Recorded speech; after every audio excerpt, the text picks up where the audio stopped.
Me chama de corrupto, porra!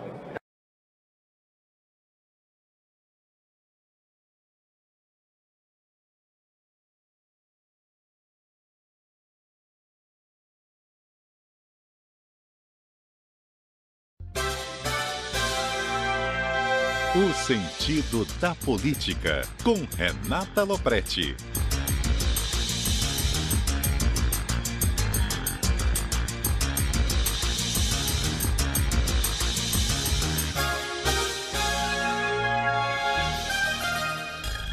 Boa tarde, Renata Loprete, como vai?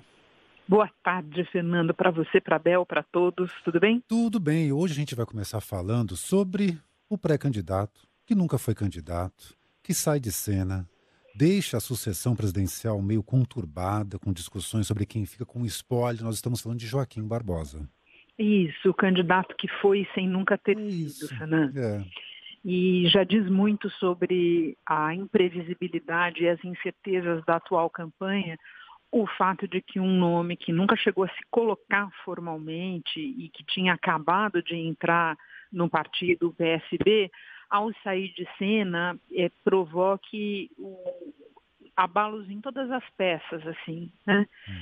Tem a ver com as características da campanha e com as características do próprio Joaquim Barbosa, que era um nome de fora do sistema político e que, ao mesmo tempo, tinha uma característica única entre os nomes que estavam postos na mesa até essa altura, de reunir numa só figura o discurso contra a corrupção, que ele representava melhor do que ninguém pela memória do trabalho dele no julgamento do Mensalão, e, ao mesmo tempo, o discurso anti-desigualdade ou pró-inclusão, como se queira, que é um discurso perseguido por esses candidatos mais do campo da esquerda, digamos assim, né?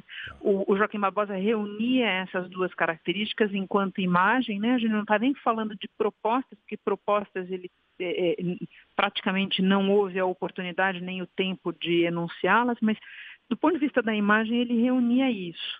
E por que ele reunia isso? A simples cogitação do nome dele e a inclusão dele nas duas últimas rodadas de pesquisa provocou um grande tumulto, porque praticamente todos os postulantes viáveis perdiam alguma coisa com a perspectiva do Joaquim Barbosa estar na disputa. Então, a saída dele é um alívio imediato para vários desses nomes, embora nenhum deles possa admitir isso publicamente, e, ao mesmo tempo, é um grau a mais, um ingrediente mais de incerteza, Fernando, porque não está claro se, num primeiro momento, aquela intenção de voto que estava sendo manifestada no Joaquim Barbosa vai migrar diretamente para esse ou aquele candidato, ou vai alimentar mais aquele grande estoque de não voto, de gente que ainda não tem candidato para votar e que é grande nesta eleição. É, aliás, o maior estoque de que se tem notícia numa eleição presidencial a esta altura do campeonato. Nós estamos conversando há 5 meses do primeiro turno. Eu acho que também muitos partidos que estão encomendando pesquisa, ou que encomendaram pesquisas, estão deixando o nome dele lá para saber ainda qual que é o impacto dele na disputa. Sim, estão deixando, embora o que aconteceu, muita gente está especulando se haveria a possibilidade de reversão, se o Joaquim Barbosa não teria a expectativa de ser, digamos assim, chamado a concorrer, mas na vida real isso é uma possibilidade pequena. Pelo seguinte, na real, não foi apenas o Joaquim Barbosa que desistiu de concorrer, foi que ele percebeu que o PSB e várias parcelas significativas do PSB estavam desistindo dele, ou nem o queriam para início de conversa, porque tinham intenção de se entender com outros candidatos a presidente. O exemplo mais claro disso é o governador Márcio França aqui em São Paulo, que está, de alguma maneira, acoplado à candidatura do tucano Geraldo Alckmin à presidência, né?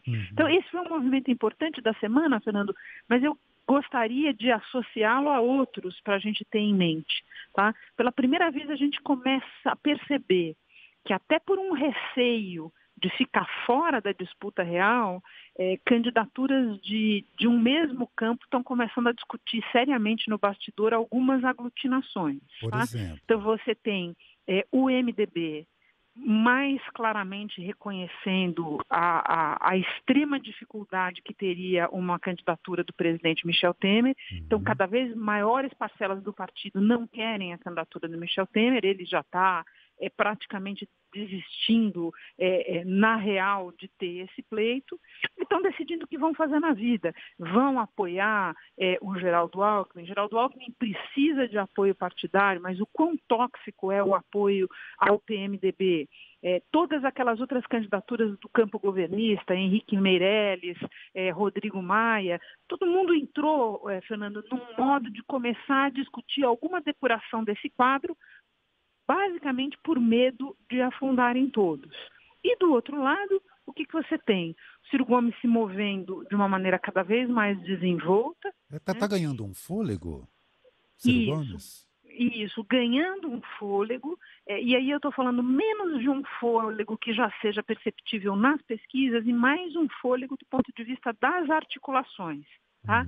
Ao mesmo tempo em que o PT se debate entre alas, lideranças políticos que gostariam de tocar a vida para frente, escolhendo um outro pré-candidato petista ou mesmo fazendo algum tipo de acerto com Ciro Gomes. A gente assistiu recentemente movimentos nessa direção da parte do ex-prefeito Fernando Haddad, da parte do ex-governador Jacques Wagner e, do outro lado, notícias que vêm da cela em Curitiba de que o ex-presidente Lula estaria desautorizando tudo isso e querendo manter apenas o seu nome no centro dessas discussões. A principal porta-voz desse movimento é a presidente do PT, Gleisi Hoffmann, para receio e temor de muitos petistas que enxergam nisso uma estratégia, se é que pode se chamar de estratégia, suicida aí para as pretensões eleitorais do partido em outubro. E aí eu já não estou falando mais só em eleição para presidente, estou falando nos governos que querem se reeleger, nos deputados que querem permanecer no Congresso e tudo mais. Então, foi uma semana, Fernando, em que, seja do ponto de vista do gesto mais visível, que foi a retirada do Joaquim, seja do ponto de vista do subterrâneo das articulações, muitas peças começaram a se mover aí no jogo da disputa eleitoral. Perfeito. Agora, eu quero conversar com você sobre a história que foi divulgada ontem sobre o chefe da CIA, o ex-presidente Ernesto Geisel, que aprovou, né? Teve ali o documento que foi obtido de que aprovou uma política de execução sumária de adversários da ditadura militar no Brasil. Que importante ter acesso à história do nosso país, né? Que bom que você perguntou, Fernando, que bom que a gente tem um tempinho para colocar isso também no nosso resumo da semana, porque o que a gente estava discutindo antes tem uma importância circunstancial de entender o quadro que está logo ali na frente da próxima eleição. E esse outro assunto é uma revisão histórica, quer dizer, tem uma importância na maneira como a gente entende e interpreta determinados personagens e eventos da história recente.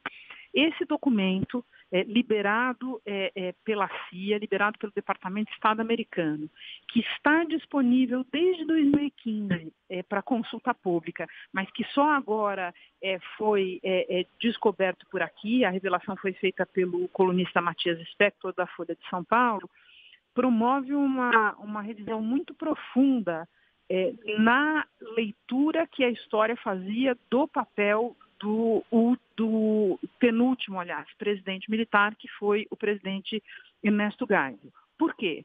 Porque até aqui a imagem e a leitura que se fazia do papel do Geisel era de o presidente militar que começou a conduzir o processo de abertura política e, de fato, do ponto de vista dos militares, ele teve esse papel. Nós estamos falando da construção da lei da anistia, de uma série de outras coisas, mas ele era visto também como o presidente e como a liderança que entrou para segurar os porões, digamos assim, Fernando, para segurar a linha dura. Ninguém nunca teve nenhuma dúvida de que o Geisel tinha ciência do que se passava e, ao longo da presidência dele, ele, inclusive, entrou em choque e removeu de seus cargos alguns desses expoentes da linha dura. mas ele, voltando ao ponto, ao ponto inicial, o que o documento diz? O documento diz que ele não apenas tinha ciência, mas, uma vez instalado na presidência, endossou a continuidade da prática das execuções e mais, chamou para o núcleo do governo, na pessoa de João Figueiredo, que depois viria a ser presidente da República e no governo dele foi chefe do Serviço Nacional de Informações, Geisel chamou para o núcleo do governo a autorização para que essas execuções ocorressem. Só para a gente ter uma ideia de um impacto imediato, assim, uma conta rápida. O G1 está publicando nesse momento um levantamento que ele fez com base em dados da Comissão da Verdade, mostrando que depois dessa reunião que o Departamento de Estado americano descreveu, em que Geisel deu essa autorização, chamou para o núcleo do governo a autorização das execuções, pelo menos 80 pessoas morreram, né, foram consideradas mortas ou desaparecidas durante o período dos governos militares brasileiros.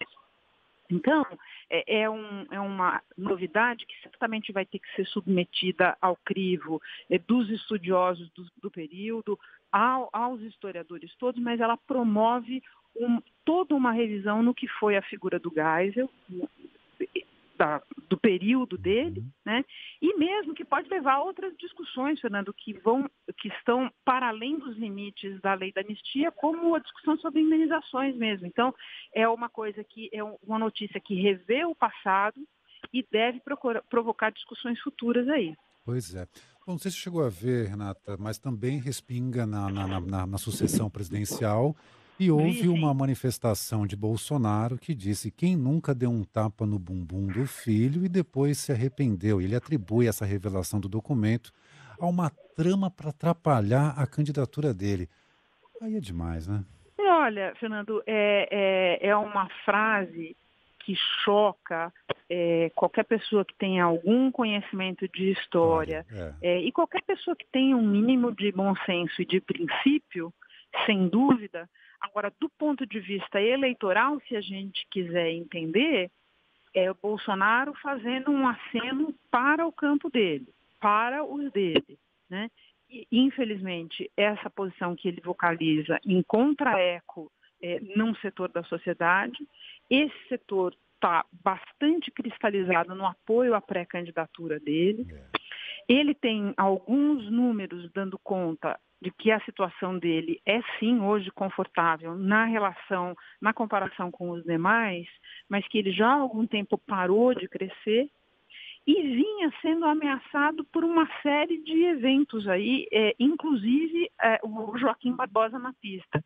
Joaquim Barbosa tinha uma característica muito peculiar, que ele estava ameaçando comer votos de uma série de outros candidatos que vão do Geraldo Alckmin ao Bolsonaro, a Marina Silva, candidatos tão diferentes quanto esse que eu estou descrevendo.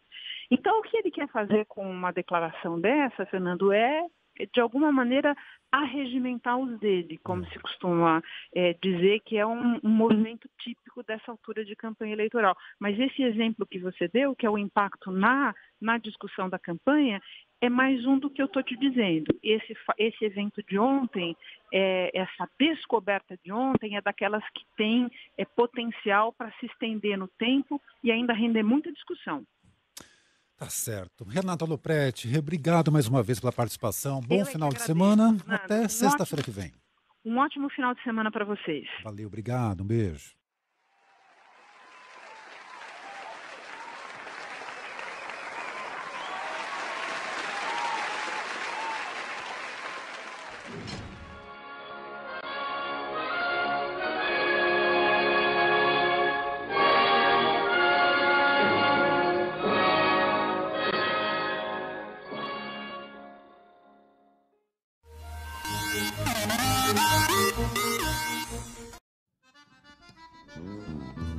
Hey, hey!